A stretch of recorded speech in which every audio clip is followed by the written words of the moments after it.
আজি সংবাদ মেলত আমাৰ মাজত উপস্থিত আছে অল আসাম ট্ৰাইবেল সংঘ বিটিআৰ কোঅৰ্ডিনেশ্যন কমিটিৰ লগতে সদৌ বড়ো সমাজৰ মাননীয় সভাপতি তেওঁ বেণুধৰ বসুমতাৰী ডাঙৰীয়া আৰু সদৌ হাজং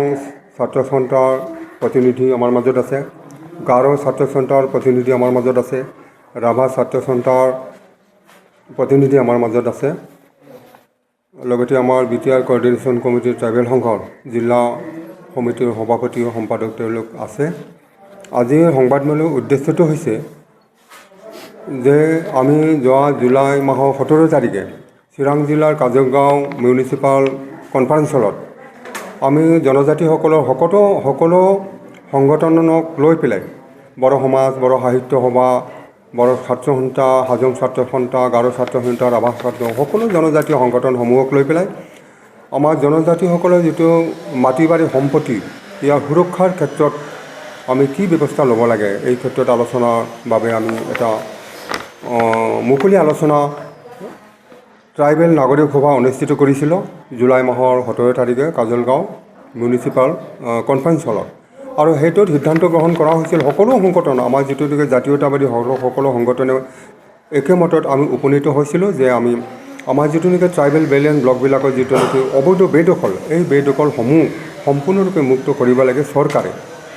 চৰকাৰে মুক্ত কৰিব লাগে আৰু ইয়াৰ পদক্ষেপ কেনেধৰণে চৰকাৰে গ্ৰহণ কৰিব লাগে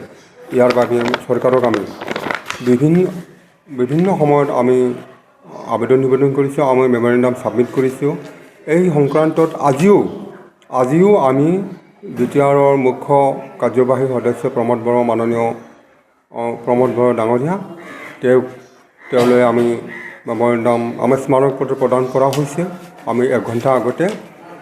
আৰু ফৰেষ্ট আৰু ৰেভিনিউ যিটো EM আছে ৰঞ্জিত বসুমতাৰী ডাঙৰীয়া তেওঁলৈও আমি এই সংক্ৰান্তত একে উদ্দেশ্য লৈ আমি স্মাৰক পত্ৰ প্ৰদান কৰা হৈছে। আৰু এই আমাৰ যিটো মাটি বাৰী সম্পৰ্ক, আমাৰ ট্ৰাইবেল বেলেঞ্চ ব্লকৰ যিটো অবৈধ বেদখল, যিটো নন বনাফাইড মানুহসকলে জনজাতি বেষ্টনী আৰু আৱেষ্টনীত তেওঁলোকে যিটো আগ্ৰাসন এইটো যেনেধৰণে অধিক হৈ আছে সেইটো চৰকাৰৰ ফালৰ পৰা কোনো ধৰণৰ পদক্ষেপ এইটো মুক্ত কৰিবৰ কাৰণে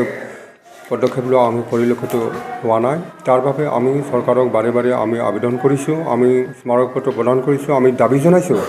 যদি আমাৰ ট্ৰাইবেল বেলেঞ্চ ব্লকৰ যদি এনেধৰণৰ যদি আগ্ৰাসন হৈ থাকে, আমাৰ বেলেঞ্চ ব্লক যদি এনেকুৱা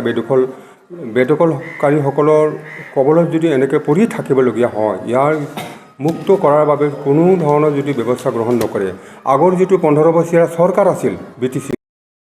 এই কোনো ধৰণৰ মুক্ত বাবে কোনো পদক্ষেপ গ্ৰহণ কৰা নাই তেওঁলোকে। কাৰণটো আমি বুজি পাইছোঁ একমাত্ৰ ৰাজনৈতিক কাৰণৰ বাবে। আজি যিটো নতুন চৰকাৰ আছে BTC তেওঁলোকেও মুক্ত কৰিবৰ কাৰণে ব্যৱস্থা লোৱা আমি দেখিবলৈ পোৱা নাই। আৰু সেইবাবে আজি আমি ইয়াৰ ব্যৱস্থা অতি শীঘ্ৰে চৰকাৰে কৰিব লাগে। আৰু জনজাতি ট্ৰাইবেল বেলেঞ্চ ব্লক BTCৰ বিশেষকৈ বিটিআৰত 4 লাখ বিঘামান যিটো বেদখল হৈ আছে, এই বেদখলকৃত মাটি চৰকাৰে বেদখল মুক্ত কৰিবৰ বাবে আমি দাবী জনাইছোঁ চৰকাৰক। আমি আজিও স্মাৰক পত্ৰ প্ৰদান কৰিছোঁ আৰু এই উদ্দেশ্যলৈ আজি সংবাদমেল আমি আয়োজন কৰা হৈছে। আমাৰ মাজত উপস্থিত আছে, মই অলপ আগতে পৰিচয় দিয়া হ'ল আৰু এতিয়া মই বিশেষকৈ আমাৰ বড়ো সমাজৰ সভাপতি বেণুধৰ বসুমতাৰী ডাঙৰীয়া